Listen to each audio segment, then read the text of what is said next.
So coming back to you from the studio, welcome back to Marketing Darkness. I know we've been away for a minute. Studio is no longer run by Farfetch, where it's all about wealthy mindset now. We got some of the art here still, but it may not be here in the future, so don't get too used to that. But we're still going to be bringing you this great content.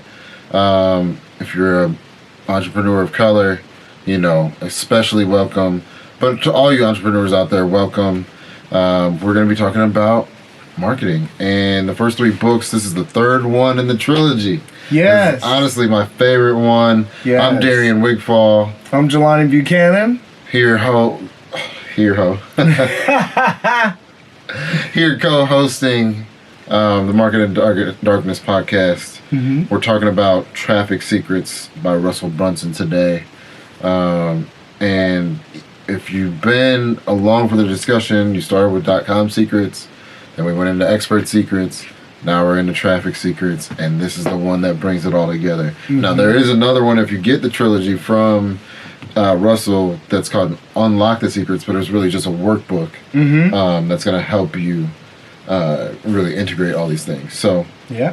What are your thoughts on Traffic Secrets? I know this just came out last year during the pandemic, actually. It did. We got it last May, I believe. So what are your initial thoughts on Traffic Secrets? Sure. My initial thoughts on Traffic Secrets were, since I'd already experienced .com secret and expert secrets, Traffic Secrets was going to be the icing on the cake.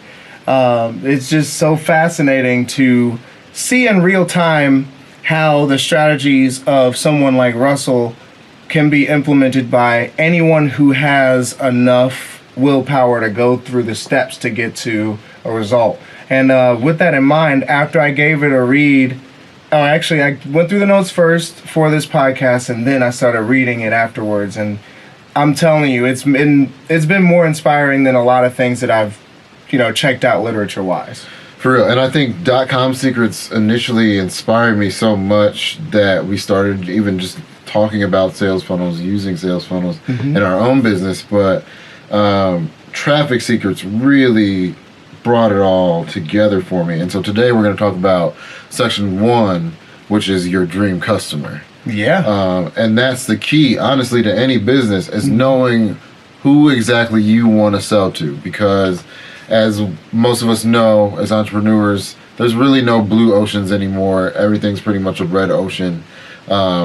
The tried and true industries are all red oceans. The sharks have been there for years. It's really hard to break in outside of a sub-niche of a sub-niche, you know what I mean? Mm-hmm. And so knowing who you're marketing to will help you target those people when you're putting out ads, when you're making your posts, and, just trying to find where the traffic is. And so your dream customer is so essential to your business, and the Dream 100, which is also in this book, is also essential. And even Russell says in this book, it's the first thing he does with any company that he works with, any new client that he works with, and he works with 7- and 8-figure companies. We're not there yet, want to get there, so that's why we're following this book. Absolutely. So yeah, let's get into it. What's secret number 1? Secret number 1 in Traffic Secrets section 1 is who is your dream customer?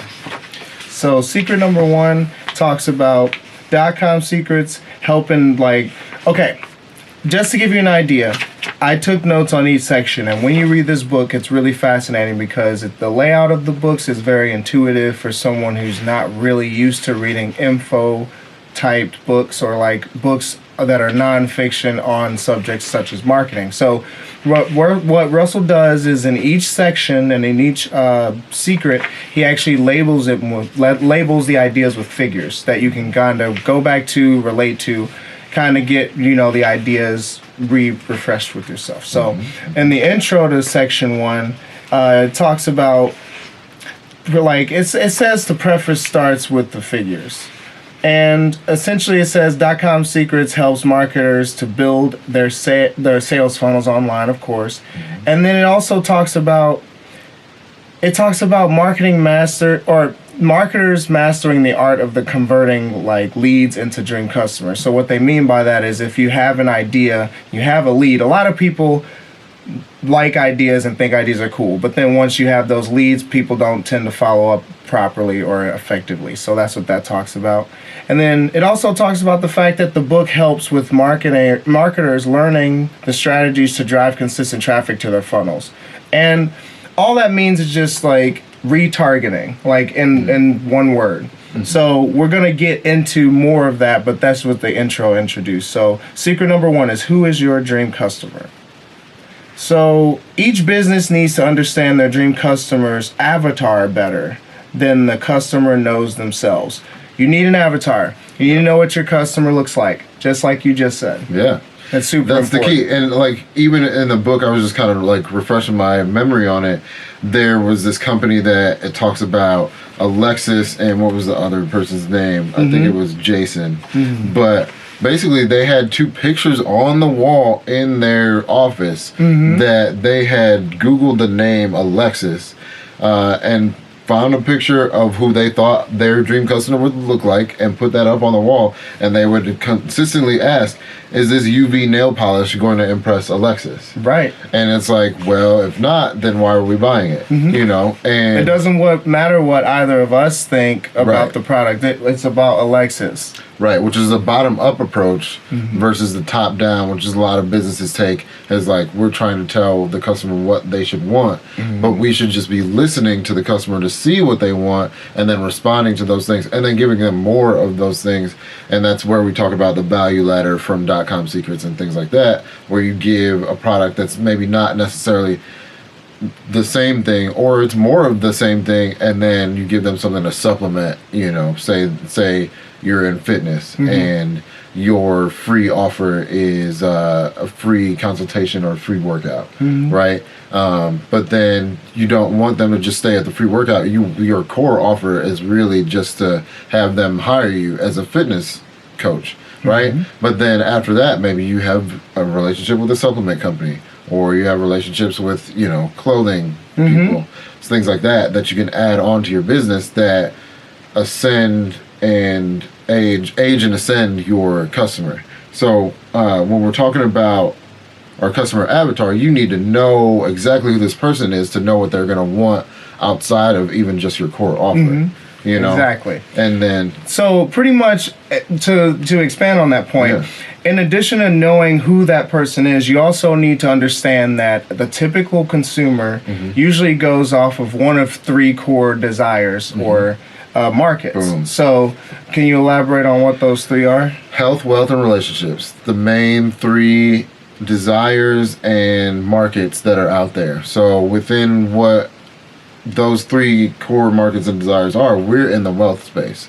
So I'm trying to create wealth for myself, for Jelani, for you, for other people.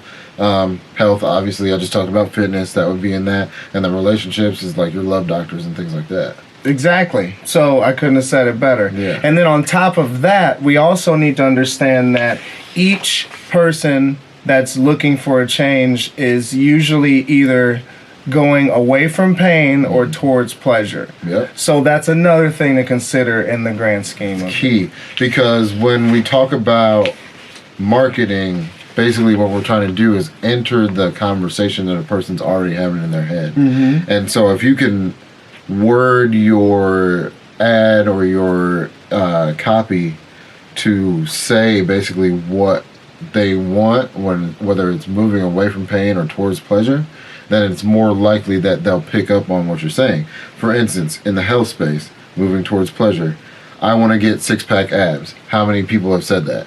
So, if right, and if your offer is like, I can get you 6-pack abs in 6 weeks, then that customer that you're talking to is going to immediately respond to that. Yeah. So just like wealth, and then again moving towards pleasure, I want to buy my dream house or car. So many people want that. It's really simple when you break it down, but Sure. if you're It takes if you, practice. Yeah, you can easily overthink this. Yes. But it's simple as relationships. Moving towards pleasure. I want more passion in my relationships. Most people want that. So like, you're not really trying to scheme or come up with something weird. You're just entering the conversation that a person's already having in their head and saying it in the words that they would probably use. Exactly. So, I mean, the rest of secret number one just goes into a couple exercises that you can do on try to essentially keeping track of writing down all the things your dream customers are saying, that they want to do when they're moving away from pain or towards pleasure, just like the examples that Darian gave. And then it also just gives you really in-depth detail on exploring more about who your dream customer is. So make sure you get this book, and don't forget that you can always get this book from his affiliate link. So I'll put the link in the description. Check it out there. Yeah. What are we getting into next? So what we're getting into next is secret number 2. Where are they hiding? Hey, Dream 100. This is my favorite.